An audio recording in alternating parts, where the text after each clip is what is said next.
Let's go to the Zoom machine and say hello to Brendan Loughnane. Is he there? There he is. Brendan, my friend, how are you? Much better Wi-Fi this time as well. Brendan, my heart was breaking for you there. I mean, he's coming with the crystal clear Wi-Fi. He's spitting fire. And I knew you could hang, but the Wi-Fi wasn't letting you hang. Did you see that? It was very frustrating. Bro, it was so painful for me because I knew he was talking shit, but I couldn't get my phone working. I'm like, no. It's all good. It all worked out, my friend. What a week for you leading up to that point. But I really did think both of you did a phenomenal job of building that fight. And correct me if I'm wrong, it was all real, right? It wasn't like you guys were doing this for the cameras. Like you guys legitimately disliked each other going in. Fair? No, it was all real. Every last word that I said about Chris Wade, I even stand by it now. Yeah, I shook his hand in the cage after. I'm a sportsman. You know, he's still got to go into his family or whatever, but I stand by every last word that I said about him. Okay, how do you feel about him now? The same. I mean, you know, honestly, it's very hard for me to be fake. He was being fake a lot of the time, where I wasn't. Like, off the camera, he was a different person, whereas I'm just Brendan. Really? And like, after it, he came over, he shook my hand. I was like, you know, I know you got a daughter, you know, I know this was your dream, but last year, this was me in the semi-final that took a decision, lost and went home, so I know how it feels. So when you say he was being fake, what was happening? Like, he would talk smack and then off camera, he was trying to be nice? Yeah, no, like the interview that we did leading up to the fight is like, when I see Brendan and if I see him outside, I'll just fight him there. And he was talking crazy about England and about what he's going to do to English. He said he's going to body slam my coach, all this shit. And I literally walked past him in the hotel. He sits there with his head down and says absolutely nothing. I'm like, bro, who was that guy that was online 5 minutes ago? Who is he? All right. Well, it all worked out. You get to the fight. Big build-up. The card was great. It was a very entertaining card. I thought they did a great job. This card, the one in Wales, PFL has some great momentum. But considering the stakes and considering what happened last year to you in the semifinals where you fall short, how are you feeling before the fight? Were you a little more nervous? This was your big shot, right? In England, tons of people. Like, how are you feeling? I was so nervous, but I'm not going to lie. And like, especially after my last two performances, I honestly had to dig deep, and I thought to myself, do I still have it in the locker anymore? Like, who was that Brendan Loughnane from last season? The one that was fighting Tyler Diamond and Shaman. I was like, I just hope that I can pull it out the bag and go back to who I was last year, because the first two I was carrying injuries, but it's still no excuse. And then I just pulled it out the bag. You know, it's just one of them nights. I was singing to the crowd. I was hitting Chris. I was interacting with everyone. The walkout went perfect. The wake up went perfect. The camp went perfect. And it was just my night, Errol. You know, it's just your night. It was my night. Yes, those are the feelings that I would imagine you dream of. Best performance of your career, is that an accurate thing? Or at least PFL? Like, where would you rank this? I put it as the best weekend of my whole life. Wow. Like, never mind career. Just because, like I was saying, I had so much doubt coming in. I've got Chris Wade, who's been knocking everyone out, stopping everyone. 5-2 in the UFC. Don't get me wrong. When he's listing off these accolades, I'm like, shit, this guy's legit. He's for real. And I'm like, if that Brendan Loughnane showed up in the first two fights, I'm going to get embarrassed in front of my hometown, my mum there, you know, all my people that are close to me. And like, so the pressure was insane on me. And I'm just so glad that I came through the way I did. Have you ever felt that kind of anxiety before a fight before? I'm going to be honest. I actually seen a mind coach for this fight. Wow. And the mind coach literally said to me, Brendan, you're going to walk in that cage that night. You're going to feel it. You're going to own it. The guy's going to be slow. You're going to be fast. He walked me through exactly how I would feel in there. Wow. And I actually felt that in there. So shout out to Vinny Showman. First time in your life or in your career that you work with someone like that? I seen him 5 years ago. And then obviously in this camp, I was just looking for any kind of anything. So I was seeing different people. I went back with my old coaches and I messaged Vinny on an off chance, like, hey, can we do something again? He's like, sure, I've been waiting to work with you again. Wow. And listen, I'm not just solely putting it down to that. I'm not, because I worked my ass off in the camp. But when after it and I spoke to my coach, he said, I really do think that took a massive effect on the way you performed tonight. So shout out to Vinny, and I'll be back seeing him soon. That's amazing. And I give you a lot of props for saying that, because a lot of people wouldn't admit that. Just curious, when you saw him 5 years ago, what was the reason then? You know, as a fighter, you just look for any edge. I've never really been into mind coaches and things like that, but I just thought with this Chris Wade fight, he's that good that I'm going to take any advantage that I can. And I brought in great sparring partners, and then I thought, oh, let me just give Vinny a message. And he was so welcoming. He said, come down to my office tomorrow. Wow. Sat there, and he hypnotized me. It wasn't just Legit. my coach, he hypnotized me. Yeah, seriously. Why hypnotize? I mean, he was on Joe Rogan's podcast, Vinny Showman. Okay. And Joe Rogan talks very highly about Vinny Showman. And Joe Rogan doesn't bullshit. So I was like, okay, well, Joe's talking about it. I know many fighters that have used him. And then when I went down and I did it, and even when they're talking to you and he says, when you walk in, you're going to own the moment. The guy's going to be slow. You're going to be fast. Everything you. And that's exactly how I felt in there. It was crazy. So how many times do you see this man leading up to the fight, Vinny? I seen him once, and he messaged me after the fight and said, I told you so. Wow. All it takes is once? I would have thought like you would go like once a week or something like that. Just one session? Have you been hypnotized before? No. Wild experience. It Really? was my second time. And literally, he'll put your two hands in front of you, and he'll go, right, imagine there's two magnets on your hands now. And I'm like, I don't really want to like start doing this because I'm like, I don't want to bullshit you. But literally, I was looking at my fingers and they were going like this, and I couldn't stop them going together. Like, wow. Like, what is happening? That is amazing. So, how long does the whole thing last? 40-minute session. Dang, that is crazy. And how long before the fight was this? 2 weeks. 2 weeks. Now, did you feel like you wanted to call him because you were the doubt was starting to creep in? Were you starting to lose a little confidence or overthinking things? Oh, I was overthinking everything. I mean, especially the face-to-face is like the stuff that Chris was saying was right. He was like, you've been shit in your first two fights. Like, all this hype, it's not even real. You're not even that good. And it was all like creeping in one ear. Like, although it goes out the other, some of it stays in there. I'm going to be real. Yeah. And then I was look at the comments. I was a 3-1 underdog. Everyone was like, Chris Wade's going to walk through Brendan Loughnane, and all that shit's creeping in my ear. And I'm like, fuck, maybe everybody's right.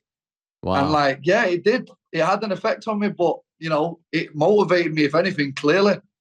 How annoying are those comments? Like 20 years ago, guys didn't have to deal with the comments, right? Do they usually get to you, or was it just this time? Do you know what I did this time, Ariel? I muted PFL's Instagram. I can tell them now. I muted MMA Junkie because I'm not going to lie. Before the Mov lead fight, I remember a thing came up on MMA Junkie and every one of the analysts picked against me. And that really fucked with my mind the day before the fight. I was like, oh. So I didn't want to see any of that again. I muted everybody's account and I didn't engage in the trash talk, anything that I had to. So if I had to do a face-to-face with him, I had to do a face-to-face. I couldn't get around media obligations. Right. But anywhere that I could stay away from it, I did. Whereas Chris was making videos about me. He was arguing with everybody on Twitter. He was arguing. And I'm telling you now, do an interview with Chris Wade, that shit affects you big time. And I know it affected him on the night. It did. Wow. Did you mute me, by the way? Huh? Did you mute me? No, I didn't mute. Ariel, you're my boy. All right. It was all the negative people. Yeah. Screw those guys. You don't need those guys. You should keep muting them, if I'm being honest. And okay, by the way, you mentioned the two performances, and he mentioned them as well. And he said, your eye shut, blah blah blah. Said some choice things. What was the reason for those performances? You got the W both times, but didn't look like yourself. Why? Yeah, I had a really bad injury 2 weeks before Kudo. Oh. So yeah, I've got that all on video and all that. I'm not going to release that till after the season, but I went through some heavy shit to go to that fight, to say the least. 90% of people wouldn't have fought Ryoji Kudo that night, but I did. And then the second one, although the injury had healed, it wasn't 100% healed. So half of the camp was it was half-assed. It really was. And then I had a 4-day replacement change, a real tough opponent coming in on short notice, blah, blah, blah, blah. It's all excuses now. It's all in the past. And I just knew that it wasn't me in there. And I know that Chris knew that it wasn't me in there. And I know that Chris banked on that Brendan showing up. And guess what? The 2021 Brendan showing up, and he's shown up on fire. Let's go. At what point in the fight do you start to feel like, oh, I got this. This is my night? Like, when are you starting to feel like you're flowing out there? Is it right away, or does it take a few minutes? Well, I walked out and the whole arena was there for me. There was 6,000 people there. It was the best experience of my whole life. It was the best atmosphere I've ever fought in. With all the bad blood that was leading up to it, like you said, it got so many people engaged in the fight that the atmosphere when I walked out, it's giving me goosebumps now thinking about it. It was insane. And I walked out, and from the first exchange, he hit me with a good head kick, which I didn't even know about until I watched it after the fight.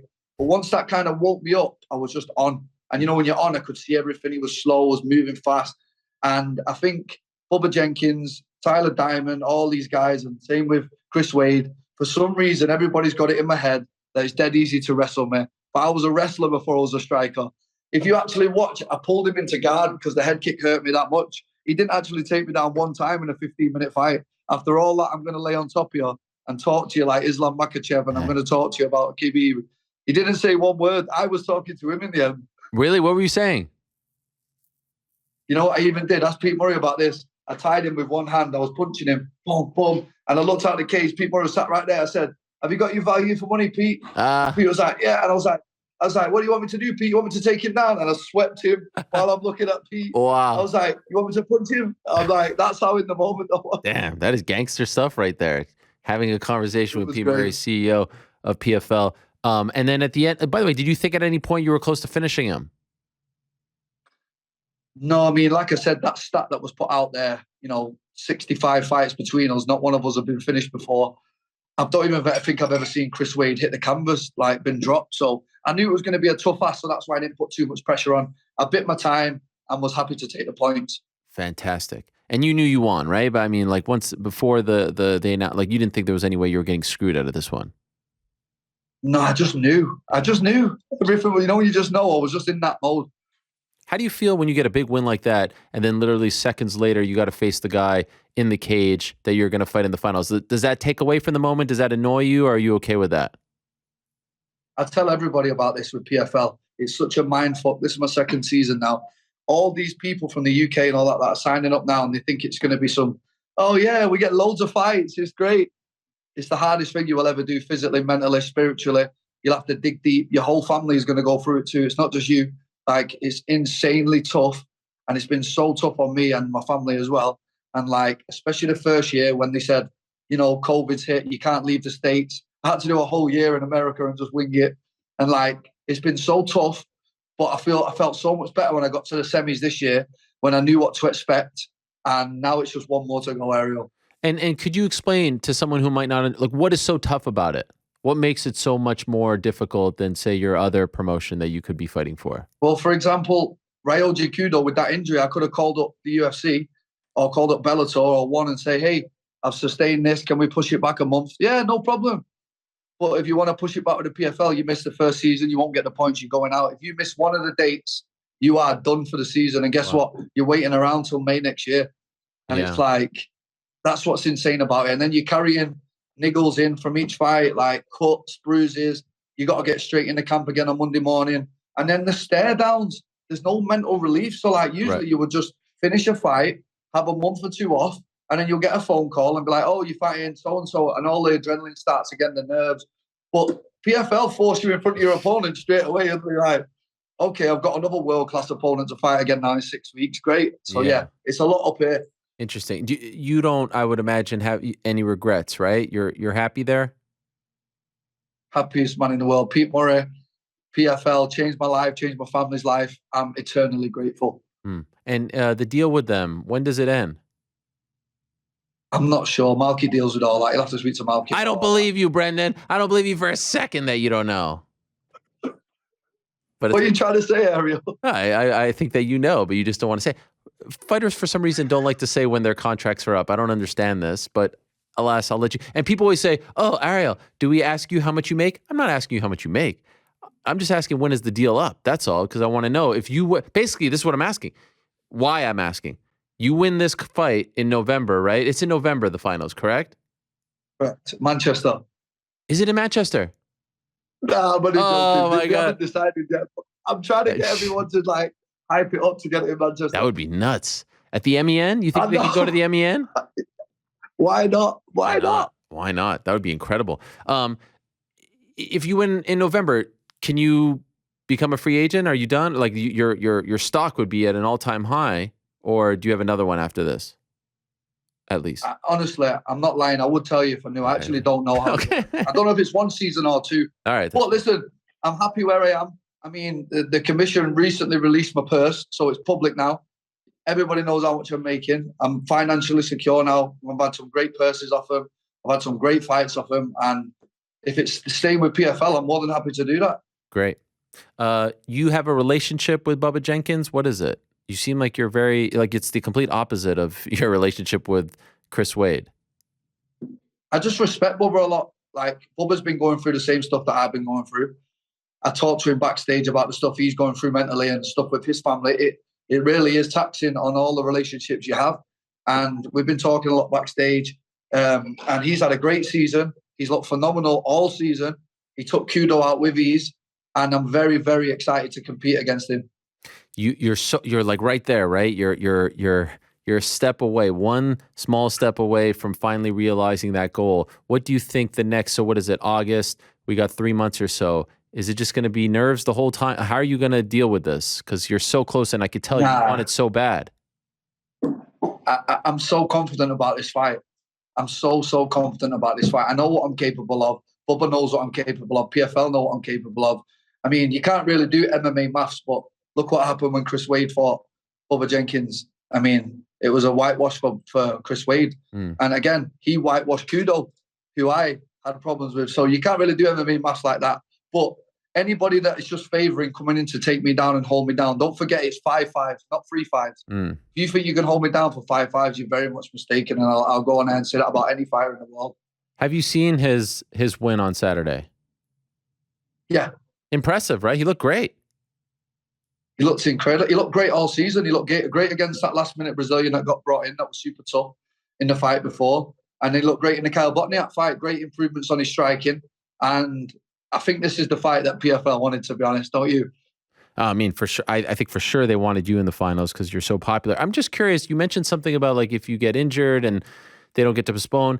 I don't know if this has happened yet. Maybe it has in PFL history. What happens like if he can make it to the finals? Do they put someone else in the finals or do they postpone the whole thing? They have two alternates. Two alternates were in London. Two alternates turn up to the final. Like, somebody's going to fight for that $1 million. If it's not you on that date, goodbye. That is crazy. Imagine an alternate. That I mean, hopefully that doesn't come into play here at all. But I was just curious how that works. So you don't know where it is or what the date is or anything like that. It's 100% the 25th of November. Yeah. And guess what else is on the 25th of November, Ariel? I believe, is that England in the World Cup? Against who? The USA. Oh, 3 Lions. What's the shot? Exactly. Oh, I'm going for them. Yes, that is actually, now that you mention it, that's a big day in America, the 25th of November. It's the day after Thanksgiving, Black Friday, as they call. This is I would imagine, well, you don't really care about Thanksgiving. You guys don't celebrate Thanksgiving. American fighters are probably going to be annoyed that they're going to have to fight the day after Thanksgiving because it's a really big holiday. But everyone's at home. Like you guys are going to get a big viewership, I think, because everyone's at home. No one's doing anything. There's going to be so much buzz and World Cup going on. Wow, that is incredible. Will it go head-to-head with World Cup? I don't know the timings. Okay. We don't even know where the final is going to be. But if we could time it, like the way they timed this weekend with myself, then Venom Page fought, then Anthony Joshua and Leon Edwards, it was perfect. If they could do that with the England game. Let me tell you something. I didn't leave my couch for like 13 straight hours. It was one of the great days of my life, just going back to back to back like that. And it culminated with Leon. Do you have any kind of relationship with Leon? And even if not, what was your reaction when you saw what he did? Leon's my boy, bro. He literally messaged me and said, I've just watched he watched my fight just before he went into his fight. And I'm not joking now, my girlfriend keeps shouting at me because I've watched that video of his coach kicking him up the arse 1,000 times. I can't stop watching it. I agree. I can't stop watching it. It's incredible, right? Like, I'm getting chills right now talking about it with you. I'm getting chills and I want to watch it right now just because you brought it up. That's how many times I've seen it too. He's like, fucking Leon, come on. What are you doing? Come on, Leon. And I was just like, fuck. And then he pulled it out of the bag. I'm so happy for him. Oh my God, I'm so happy for him, bro. So I've never met a man that deserves it so much. I agree. So he messaged you after your fight, but before his fight? No, the next day. Okay. I spoke to him. I tagged him in a post and he messaged me and said, bro, we all watched your fight before mine. Wow. So happy for you. Go and get the milk. That is amazing. What a day for UK MMA. It was incredible. And yours was huge. People were so happy. And then his, I can't stop watching the finish. They just put out this video on BT Sport. I don't know if you saw it, of Dave and that's the one I'm on about. Oh no, but the one where they're preparing for the kick, where they're talking. But did you see this one? Oh, but I just seen you watching it Yeah. live. Oh, yeah. It's incredible because everyone says, oh, it's lucky. It's lucky. And they're literally saying, you throw the left, he's going to dip right, and then you'll hit him with the kick. It's in their training. It's beautiful. They called it. You know, some things are just meant to be, and I believe Leon Edwards has took the hard road. Like myself, we were 10-1. Me and Leon were 10-1 to win combined. Wow. Nobody give either of us a chance. It was nuts, and we both come out and did it the way we did. Incredible. Well, I hope it works out for you, my friend. Congratulations on making it to this point. Beautiful performance. It really was. And not only that, it was a dominant win, but it was a very entertaining fight. Like everything about it was great. I know the bad blood was a lot, but you guys did a tremendous job. Both of you deserve a lot of credit. I would say it's like the most anticipated PFL fight for me in their history. Like obviously I look forward to seeing Kayla, this, that, but with Kayla, she's so good. It's almost like elementary even before it starts. You guys, it was such a great grudge match. I loved everything about it. You prevailed. Kudos to you. Go get that $1 million and go England on November 25th against the US and in this fight as well for your sake. Great. Thanks for having me on, Ariel. Thank you very much. You're the man, Brendan. Talk to you soon. All the best. Take care, brother. Take care. There he is, Brendan Loughnane. November 25th is going to be a great day. That's the day after Thanksgiving. PFL doing their finale on that date